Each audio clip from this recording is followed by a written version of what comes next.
കുറ്റ്യാടി കല്യാണം ഈയിടെ വയനാട്ടിന് പുറത്തു നിന്നും ഗോത്രവിഭാഗക്കാരല്ലാത്തവർ ആദിവാസികളെ വിവാഹം ചെയ്യുന്നത് കൂടുകയാണ്. കുറ്റ്യാടി ചുരത്തിന് താഴെയുള്ള പ്രദേശങ്ങളിലേക്കാണ് കൂടുതൽ കല്യാണവും നടക്കുന്നത്. അതിനാൽ തന്നെ കുറ്റ്യാടി കല്യാണം എന്നാണ് ഇതറിയപ്പെടുന്നത്.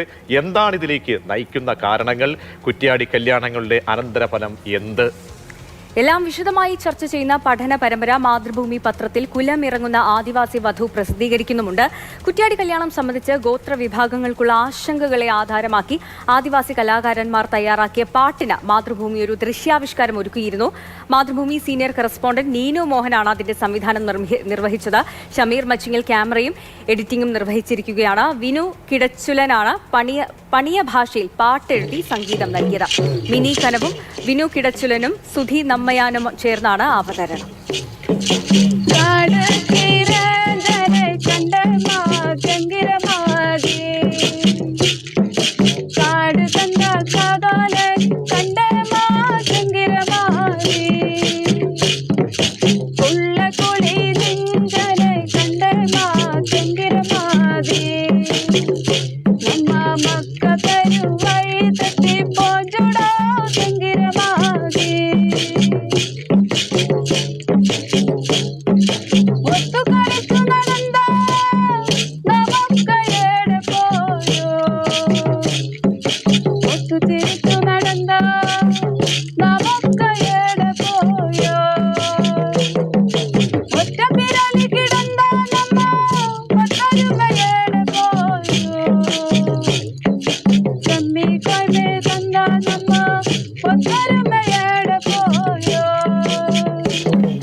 എന്തായാലും ഇതിന് കുറച്ചുകൂടി ദൈർഘ്യമുണ്ട്. പക്ഷെ നമുക്കെല്ലാം സമയമില്ലാത്തതുകൊണ്ട് കാണിക്കുന്നില്ല. നമ്മുടെ യൂട്യൂബിലൊക്കെ മാതൃഭൂമി ന്യൂസിന്റെ യൂട്യൂബിലൊക്കെ സമീപിച്ചു കഴിഞ്ഞാൽ പ്രിയപ്പെട്ട പ്രേക്ഷകർക്ക് ഇതിന്റെ ഫുൾ വേഷം നമുക്ക് കാണാൻ കഴിയുന്നതാണ്. എന്തായാലും നമുക്കിതിന്റെ ഇമ്പാക്റ്റ് വളരെ വലുതാണ്. സാമൂഹ്യമായ പശ്ചാത്തലമടക്കം നമുക്ക് പരിശോധിക്കാം. ഇതിന്റെ പുറകെ സഞ്ചരിച്ച് ഇതിന്റെ യാഥാർത്ഥ്യങ്ങളൊക്കെ മനസ്സിലാക്കിയ നീനു മോഹൻ, മാതൃഭൂമിയുടെ കറസ്പോണ്ടന്റ്, നമ്മോടൊപ്പം തത്സമയം ചേരുന്നുണ്ട്. നീനുവിലേക്ക് നമ്മുടെ ആദ്യം പോകാൻ. നീനു, എന്തായാലും വലിയൊരു ഉദ്യമത്തിന് ആദ്യം തന്നെ അഭിനന്ദനങ്ങൾ. പ്രേക്ഷകരിലേക്ക് ഇതിന്റെ വലിയ ഒരുപാട് വശങ്ങൾ, കാരണം ഞാൻ തന്നെ അതിന്റെ എഡിറ്റോറിയൽ വായിച്ചപ്പോൾ ഒരുപാട് യാഥാർത്ഥ്യങ്ങൾ, നമുക്കിങ്ങനെ ഒരു പ്രക്രിയ നടക്കുന്നു എന്ന് പറയുമ്പോഴും അതിനൊക്കെ അപ്പുറത്തേക്ക് സാമൂഹികവും സാംസ്കാരികവുമായിട്ടൊക്കെയുള്ള വലിയൊരു ഇമ്പാക്റ്റ് അതിൽ ഒളിഞ്ഞിരിപ്പുണ്ടായിരുന്നത്, അതാണ് പുറത്തേക്ക് കൊണ്ടുവന്നത്.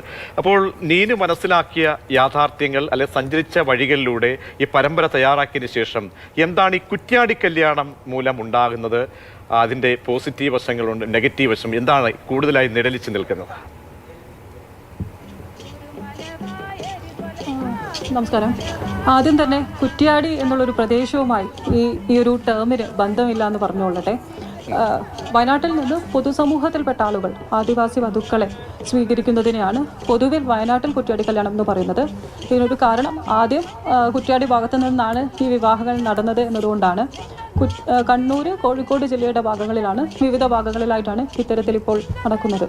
ഇതിലേക്ക് നയിക്കുന്ന, ഈ ഒരു സോഷ്യൽ ചേഞ്ചിലേക്ക് നയിക്കുന്ന ആദ്യത്തെ ഘടകം എന്ന് പറയുന്നത്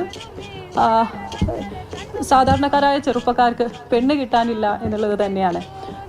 അവർക്ക് അത്യാവശ്യം ജോലി ഉണ്ടാകാം, പക്ഷെ ഒരു പ്രൊഫഷണൽ ജോലി അല്ലെങ്കിൽ നമ്മൾ പറയുന്ന ഒരു ബ്ലൂ കോളർ ജോബ് ഇല്ല എന്നതിൻ്റെ പുറത്ത് ഇത്തരം ആൺകുട്ടികൾക്ക് പെണ്ണ് കിട്ടാത്തതിൻ്റെ ഒരു ഭാഗമായിട്ട്, ഒരു സോഷ്യൽ പ്രഷറിൻ്റെ ഭാഗമായിട്ടാണ് ആളുകൾ ഈ കുറ്റ്യാടി കല്യാണത്തിലേക്ക് എത്തുന്നത്.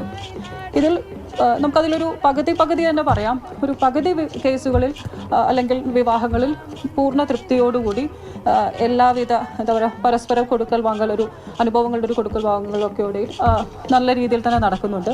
പക്ഷേ മറുപകുതിയിൽ സ്ത്രീകൾ, ഈ കുറ്റ്യാടി കല്യാണത്തിനിരയാകുന്ന ആദിവാസി വിഭാഗങ്ങളിൽ നിന്നുള്ള സ്ത്രീകൾ വളരെ ദയനീയമായ ജീവിത സാഹചര്യങ്ങളിലൂടെയാണ് കടന്നു പോകേണ്ടതെന്ന് പറയേണ്ടി വരും. അതായത് ഒരു കാര്യം, ഈ കുറ്റ്യാടി വിവാഹത്തിന് പോകുന്ന ഭൂരിഭാഗം പെൺകുട്ടികളുടെ പ്രായം 20 വയസ്സിൽ താഴെയാണ്. 18, 19, 20 വയസ്സിനുള്ളിൽ തന്നെ വിവാഹം നടക്കുന്നുണ്ട്. വിവാഹം ചെയ്യുന്ന പുരുഷന്റെ പ്രായം 40 വയസ്സിനോട് അടുത്താണ്. 35 മുതൽ 40 വയസ്സിനോട് അടുത്താണ് ഭൂരിഭാഗം കേസിലും.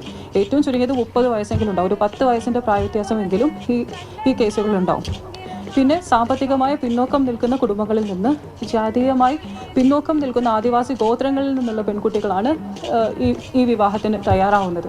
സ്വാഭാവികമായും പണം, പദവി, ജാതി, ഭാഷ, ആചാരങ്ങൾ തുടങ്ങി എല്ലാം പെൺകുട്ടികൾക്ക് നേരെ ഒരു അടിമത്തത്തിനുള്ള അല്ലെങ്കിൽ പെൺകുട്ടികളുടെ വിധേയത്വം ആവശ്യപ്പെടുന്ന രീതിയിലേക്ക് ഇത്തരം വിവാഹങ്ങളിൽ പ്രവർത്തിച്ചുകൊണ്ടിരിക്കുകയാണ്.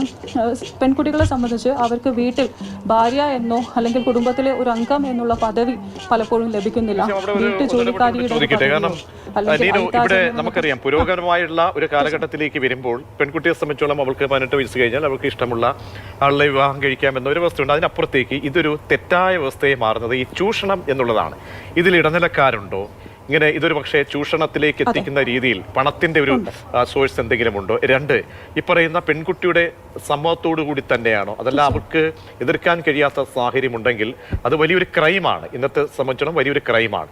പിന്നീട് ഈ ഇത്തരം സംഭവങ്ങൾ നടക്കുമ്പോൾ നമുക്കറിയാം ആദിവാസി ഒരു ഗോത്ര വ്യവസ്ഥയിൽ അവിടെ മൂപ്പന്മാർ കാണും, അല്ലെങ്കിൽ അവിടെ ഓരോ സെറ്റിൽമെന്റ് ആയാലും അല്ലെങ്കിൽ അവിടെയൊക്കെ ഒരു ഗൗരവത്തോടു കൂടി ഇത്തരം കാര്യങ്ങൾ കൈകാര്യം ചെയ്യാൻ ഒരു ബോഡി എന്തായാലും കാണും. അവരൊക്കെ എടുക്കുന്ന റോള്. അപ്പോൾ നീനു സഞ്ചരിച്ചപ്പോൾ, ഇതിന്റെ പിന്നാലെ സഞ്ചരിച്ചപ്പോൾ ഒരു വലിയൊരു ഒരു മാഫിയ രീതിയിൽ ഒരു പിന്നിൽ എന്തെങ്കിലും പ്രവർത്തിക്കുന്നുണ്ടോ? ഇതിലൊരു മാഫിയ എന്ന് നമുക്ക് പറയാൻ പറ്റുന്നത് ഈ വിവാഹത്തിന് ഇടനിലക്കാരാവുന്നവരെ, നമുക്ക് വിവാഹ ദലാളുമാരെന്ന് പറയാം, വിവാഹത്തിന് ഇടനിലക്കാരാവുന്നവരെ തന്നെയാണ്. ഇപ്പോൾ കഴിഞ്ഞ ഒക്ടോബർ മാസം വയനാട്ടിൽ പോലീസ് രജിസ്റ്റർ ചെയ്തൊരു കേസിൽ, ഒരു പോക്സോ നിയമപ്രകാരം എടുത്തൊരു കേസിൽ വധുവിൻ്റെ പ്രായം 16 വയസ്സും വരൻ്റെ പ്രായം 40 വയസ്സുമായിരുന്നു. ഇവിടെ വിവാഹ ദലാള് 70,000 രൂപ കൈപ്പറ്റിയിട്ട് വധുവിൻ്റെ പ്രായം രേഖപ്പെടുത്തുന്ന രേഖകൾ പോലും തിരുത്തിയിട്ടാണ് ഈ വിവാഹം നടത്തിയത്. ഇത് നമുക്ക് എടുത്തു പറയാവുന്ന ഒരു എക്സാമ്പിളാണ്. പക്ഷേ ഞാൻ ഈ ഒരു വഴിയിൽ സഞ്ചരിച്ചപ്പോൾ മനസ്സിലായത്, നമ്മളൊരു കാലഘട്ടത്തിൽ പറഞ്ഞിരുന്നില്ലേ റിയൽ എസ്റ്റേറ്റ് മാഫിയനെ കുറിച്ച്, അതിന് സമാനമായ ഒരു ദലാളുമാരുടെ ഒരു നെറ്റ്വർക്ക് ഇതിൽ ആകമാനമുണ്ട്. അതിൻ്റെ ഏറ്റവും മുതിർന്ന കണ്ണി മുതൽ താഴെ ചിലപ്പോൾ ഊരിൽ, ഈ ആദിവാസി ഊരുകളിൽ തന്നെയുള്ള ഒരു കണ്ണി വരെ അതിങ്ങനെ പരന്നു കിടക്കുകയാണ്. അവരിലൂടെയാണ് ഇതിൻ്റെ എല്ലാ ഘട്ടങ്ങളും പോകുന്നത്. പലപ്പോഴും പെൺകുട്ടിയോ പെൺ വീട്ടുകാരോ കല്യാണത്തിന് മുമ്പ് ചെക്കൻ്റെ വീട് കാണുകയോ ചെക്കൻ തിരിച്ച് ഈ ഊരിലെത്തുകയോ ചെയ്യുന്നില്ല. ഈ പെൺകുട്ടി ഏത് ഗോത്രത്തിൽ നിന്ന് വരുന്നു, അവർ പണിയെയാണോ അടിയെയാണോ കാട്ടുനായ്ക്കയാണോ, അല്ലെങ്കിൽ ഇത് തമ്മിലുള്ള വ്യത്യാസം എന്ത് എന്നതിനെക്കുറിച്ച് ഈ വരന് യാതൊരുവിധ ധാരണയും ഉണ്ടാവില്ല. അപ്പം ആദിവാസി എന്നൊരു ടാഗ് ലൈനിനപ്പുറം അവരുടെ ഗോത്രം എന്താണ്, അവരുടെ ആചാരങ്ങൾ എന്താണ്, അത് എങ്ങനെ നമ്മൾ മാനിക്കണം എന്നതിനെക്കുറിച്ച് ഈ വരന് യാതൊരു ധാരണയുമില്ല. ഇത് പൂർണ്ണമായും, അതായത് ഒരു വിവാഹത്തിന് 1 ലക്ഷത്തിന് രൂപ മുകളിൽ വരെ തുക കൈപ്പറ്റുന്ന രീതിയിൽ ദല്ലാളുമാർ ഇതിൽ പ്രവർത്തിക്കുകയാണ്. അതിൻ്റെ ഒരു ചൂഷണത്തിന് കുട പിടിക്കുന്നതും സത്യത്തിൽ ഇവരാണെന്ന് നമ്മൾ പറയേണ്ടി വരും. ഇതിൽ യാതൊരു ധാരണയും ഇല്ലാതെയാണ് സത്യത്തിൽ പെൺകുട്ടികളാണെങ്കിലും വരന്മാരാണെങ്കിലും ഒരു ഘട്ടം വരെ ചെന്ന് ചാടുന്നതും. പിന്നെ ഒരു കാര്യം കൂടി ചോദിച്ചോട്ടെ, അതായത് ഈ പെൺകുട്ടികളെ നേരത്തെ തന്നെ ബുക്ക് ചെയ്ത് വെക്കുന്നു, വായിച്ചതിൽ നിന്ന് മനസ്സിലായതാണ്. അങ്ങനെയൊക്കെ ഒരു രീതിയും നടക്കുന്നുണ്ടല്ലേ? യെസ്, അതെ. ഇത്രത്തോളം പെൺകുട്ടികളെ ഇതിൽ ചൂഷണം ചെയ്യപ്പെടുന്ന ഒരു കാര്യം ഞാനൊരു വർഷം മുമ്പ് ഇവിടെ ഒരു ഊരിൽ പോയി, കൽപ്പറ്റ അടുത്ത് തന്നെയുള്ള നമുക്ക് പരിചയമുള്ള നിരന്തരം ഇടപെടുന്ന ഒരു ഊരിൽ പോയപ്പോൾ അവിടെ 10ാം ക്ലാസ് പഠിക്കുന്ന ഒരു കുട്ടി പറഞ്ഞു, ചേച്ചി എൻ്റെ അടുത്തൊരു ബ്രോക്കർ, ഒരു സ്ത്രീ ആയിരുന്നു അത്, അവർ പറഞ്ഞിട്ടുണ്ട് നീ വേറെ ഒന്നിലും പോവണ്ട, നീ 18 വയസ്സ് പൂർത്തിയായാൽ ഉടനെ ഞങ്ങൾക്ക് വിവാഹം കൊണ്ടുതരാമെന്ന്. നിലവിൽ അതാണ് സാഹചര്യം. എനിക്കിതിൽ പറയാനുള്ള ഏറ്റവും രസകരമായെന്ന് എനിക്ക് തോന്നിയൊരു അനുഭവം, ഈ പരമ്പര പ്രസിദ്ധീകരിച്ചതിന് ശേഷം ഇത്തരത്തിലൊരു വിവാഹം ശരിയാക്കി തരുമോ എന്ന് ചോദിച്ച് എനിക്ക് പോലും കോളുകൾ വന്നു. വ്യക്തിപരമായി എനിക്ക് പോലും അന്വേഷണങ്ങളുണ്ടായി. അപ്പോൾ ആ തരത്തിൽ നിങ്ങൾക്ക് പെണ്ണ് കിട്ടാനില്ല എന്നതിൻ്റെ ഭാഗമായി നെറ്റ്വർക്ക് വളരെ വലുതാണ്. അതിൽ ഈ വിവാഹത്തിൽ ഒരു അടിസ്ഥാനപരമായിട്ട് എനിക്ക് തോന്നിയത്, ഇവർ തേടുന്നത് ഒരു വധുവിനെയല്ല, അവർക്ക് വേണ്ടത് ഏറ്റവും വിധേയത്വമുള്ള ഒരാളെയാണ്, വീട് നോക്കാൻ പരാതികളില്ലാതെ തങ്ങൾക്കൊപ്പിച്ച് നീങ്ങുന്ന ഏറ്റവും വിധേയത്വമുള്ള ഒരാളെയാണ്. അപ്പം സ്വാഭാവികമായിട്ടുള്ള ഗോത്രവിഭാഗങ്ങളുടെ ആ ഒരു സ്വഭാവം കൂടി ചൂഷണം ചെയ്യുകയാണ് ഇവിടെ നടക്കുന്നത്. പോകുന്ന ഭൂരിഭാഗം കുട്ടികൾക്കും കുട്ടികൾക്ക് തിരിച്ച് അവരുടെ ഊരിലേക്ക് വരാനോ വീട്ടിലേക്ക് വരാനോ അനുവാദമില്ല. യാഥാർത്ഥ്യങ്ങൾ മനസ്സിലാക്കി എന്താണ് ഈ പ്രക്രിയ എന്ന് മനസ്സിലാക്കി കഴിഞ്ഞു. ഇനി നമുക്ക് എന്ത് ചെയ്യാൻ പറ്റും, ഇതിലൊരു സൊല്യൂഷൻ എന്താണ്? ഇത് വലിയൊരു മാഫിയ പോലെ ആണെങ്കിൽ തീർച്ചയായും അതിൽ ഇടപെടൽ വേണം. മോഹൻകുമാർ മുൻ ഡെപ്യൂട്ടി ഡയറക്ടറാണ്, കിർത്താസിന്റെ വ്യക്തിയാണ്. ശ്രീ മോഹൻ, നോക്കൂ, വലിയൊരു ചൂഷണമാണ് നടക്കുന്നത്. ഈ ഒരു കാര്യം നമ്മൾ നീനു പറഞ്ഞത് കൂടി കേൾക്കുമ്പോൾ വലിയ രീതിയിലുള്ള ഒരു ചൂഷണം നടക്കുന്നു. പലപ്പോഴും പ്രായപൂർത്തിയാകാത്ത പെൺകുട്ടികളെ പോലും ഇത്തരത്തിൽ വിവാഹം കഴിച്ചു കൊണ്ടുപോകുന്നു എന്നതാണ്. ഇതിൽ എന്തൊരു നടപടിയാണ് സ്വീകരിക്കാൻ കഴിയുക? പ്രത്യേകിച്ച് നമുക്കൊരു മന്ത്രി സഹിതം അവിടെ നിന്നുണ്ട്, മന്ത്രി സംവിധാനമുണ്ട് ആ വിഭാഗത്തിൽ നിന്നൊക്കെ. ഇത് ഈ ചൂഷണം നടക്കുന്നതിനെ പറ്റി നമുക്ക് ശരിയായിട്ടുള്ള ഒരു അവബോധം സൃഷ്ടിക്കണം എന്നുള്ളതാണ്. അതിനെ പ്രധാനമായിട്ട് നമുക്ക് കൈകാര്യം ചെയ്യേണ്ടത്, മുൻപ് കാലത്ത് ആദിവാസികളിൽ സ്ത്രീകൾക്കായിരുന്നു പിന്നിൽ നിന്ന് വിദ്യാഭ്യാസ കാര്യത്തിലല്ല, പുരുഷന്മാർ മുന്നിലുമായിരുന്നു. ഇപ്പം പുരുഷന്മാർ പുറകിലേക്ക് പോയി, ചെറുപ്പക്കാർ വിദ്യാഭ്യാസം പുറകിലേക്ക് പോയി, സ്ത്രീകളുടെ മുന്നിലേക്ക് പോയിട്ടുണ്ട്. ഇത് മാത്രമല്ല, അവരുടെ ഇൻഫർമേഷൻ ടെക്നോളജി ഇത്രയധികം വികസിച്ചിരിക്കുന്ന ഒരു കാലഘട്ടത്തിൽ അവർക്ക് ഒരുപാട് തരത്തിലുള്ള കാര്യങ്ങൾ അവരുടെ മുമ്പിൽ വന്ന് ചേരുന്നുണ്ട്. അവരുടെ മോഹങ്ങളെയൊക്കെ പ്രതിഫലിക്കത്തക്ക രൂപത്തിൽ ഒരുപാട് കാര്യങ്ങൾ വന്ന് ചേരുന്നു. അതിനെ ഒന്ന് നമുക്ക് ചെയ്യാൻ വേണ്ടിയിട്ട് ആ ഒരു യൂത്തിനെ, പ്രത്യേകിച്ച് എനിക്ക് തോന്നുന്നു സ്ത്രീയും പുരുഷനും ഒരുമിച്ച് യൂത്തിനെ തിരിച്ച് അവരെ ഈ പറഞ്ഞിട്ടുള്ള ഒരു സോഷ്യലൈസേഷൻ പീരീഡ് എന്ന് പറയും, സാമൂഹികവൽക്കരണത്തിന്റെ ഒരു പീരീഡ് ഉണ്ട്. അത് പ്രായപൂർത്തിയാകുന്നതിന് മുമ്പ് നടന്നിരിക്കുന്ന എന്നുള്ളതാണ്.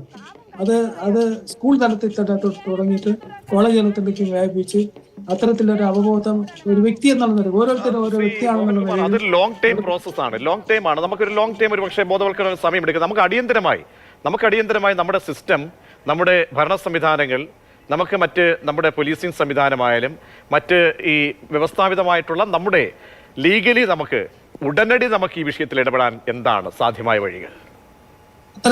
അത്തരത്തില് സാധ്യതയുള്ള പ്രദേശങ്ങൾ ഇതിന്റെ പ്രോൺ ഏരിയ എന്ന് പറയും, പ്രോൺ ഏരിയാസ് എന്ന് പറയും. കാരണം ഇത് കൂടുതൽ നടക്കുന്ന ഏരിയാസിൽ കോൺസെൻട്രേറ്റ് ചെയ്ത് അവിടെ നടക്കുന്ന പ്രക്രിയയെ പറ്റിയിട്ട് തീർച്ചയായിട്ടും അവിടെ പ്രൊമോട്ടർമാരുണ്ട്, മെന്റർമാരുണ്ട്, അവിടുത്തെ ലോക്കൽസിന് ഇത് അറിയുന്നതാണ്. അവരെ വിളിച്ചു കൂട്ടിയിട്ട് ഗ്രാമപഞ്ചായത്ത് തലത്തില്, ബ്ലോക്ക് പഞ്ചായത്ത് തലത്തില്, ഡിസ്ട്രിക്ട് കളക്ടറേറ്റ് വിളിച്ചു കൂട്ടിയിട്ട് ലീഗൽ സെൽ ഇപ്പോൾ ഓൾറെഡി വയനാട്ടിൽ തന്നെ പ്രവർത്തിക്കുന്നുണ്ട്. അവരുടെയൊക്കെ സഹായത്താൽ ഇതിനെപ്പറ്റി ആദ്യമായിട്ടൊരു അവബോധ പരിപാടി കൊടുക്കണമെന്നുള്ളതാണ്, പെട്ടെന്ന് ചെയ്യാന്നുള്ളത്. ലോങ് ടൈമിന്റെ അതേമാതിരിയുള്ള അവരുടെ സോഷ്യലൈസേഷൻ പീരീഡിന് കറക്റ്റ്നെസ് എന്ന് പറയും, കറക്റ്റ് ചെയ്യേണ്ട കുറെ കാര്യങ്ങളുണ്ട്. ആ കറക്റ്റ് ചെയ്യേണ്ട ഒരു കാര്യം കൂടെ നമ്മൾ അഡോപ്റ്റ് ചെയ്യേണ്ടത്. ശരി, തീർച്ചയായും നമുക്ക് സമയക്കുറവുള്ളതുകൊണ്ട് നമ്മൾ വളരെ ഗൗരവത്തോടെ സമയമെടുത്ത് ചർച്ച ചെയ്യേണ്ട ഒരു വിഷയമാണെന്ന് അറിയാം. പക്ഷെ നമുക്ക് സമയക്കുറവുള്ളതുകൊണ്ടാണ് നീനുവിനും ഈ റിപ്പോർട്ട് മാതൃഭൂമി പത്രത്തിലൂടെ പൊതുജനങ്ങളിലേക്ക് മുന്നോട്ട് വെക്കുകയും അതിന്റെ ഗൗരവത്തോടു കൂടി അതിന് പിന്നാലെ സഞ്ചരിച്ച നീനുവിന് നന്ദി. ഒപ്പം തന്നെ മോഹൻകുമാർ സാർ, അദ്ദേഹം ഇതിന്റെ പിന്നാലെയുള്ള നല്ല വശങ്ങൾ പറഞ്ഞു തരുന്ന വ്യക്തിയാണ്. അദ്ദേഹത്തിന്റെ ഈ ചെറിയ സമയത്തിൽ കുറേ കാര്യങ്ങൾ പറഞ്ഞതിന് നന്ദി.